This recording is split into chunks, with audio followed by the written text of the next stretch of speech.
আসসালামু আলাইকুম, সবাইকে স্বাগত জানাচ্ছি নিশিস কুকবুকে। আজকের রেসিপি হচ্ছে শিং মাছের ভাজি ভর্তা। তার জন্য কড়াইতে পরিমাণ মতো তেল দিয়ে দিয়েছি রসুন কুচি। যেহেতু ভর্তা আইটেম সেহেতু রসুনটা একটু বেশি পরিমাণে দিলে মজা হয়।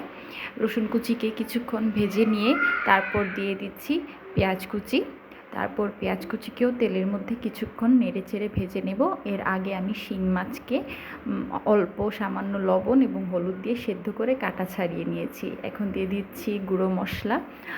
গুঁড়ো মশলার মধ্যে ছিল স্বাদমতো লবণ, হাফ চামচ হলুদ, হাফ চামচ মরিচ এবং হাফ চামচ ধনিয়া এবং সামান্য একটু আদা বাটা দিয়ে নাড়াচাড়া দিয়ে অল্প পানি দিয়ে মশলাটাকে কষতে দিয়েছি। এখন ঢাকা দিয়ে মশলাটা কিছুক্ষণ কষিয়ে নেব। মশলা আমার কষানো হয়ে গিয়েছে। এখন দিয়ে দেব ম্যাশ করা চিংড়ি মাছ কাটা ছাড়ানো, দিয়ে নাড়াচাড়া দেব। এখন আর কোনো পানি ইউজ করব না। এই মশলা কষানো মশলার মধ্যেই নেড়েচেড়ে মাছটাকেও ভেজে দেব। 3-4টা কাঁচামরিচও দিয়ে দিয়েছি।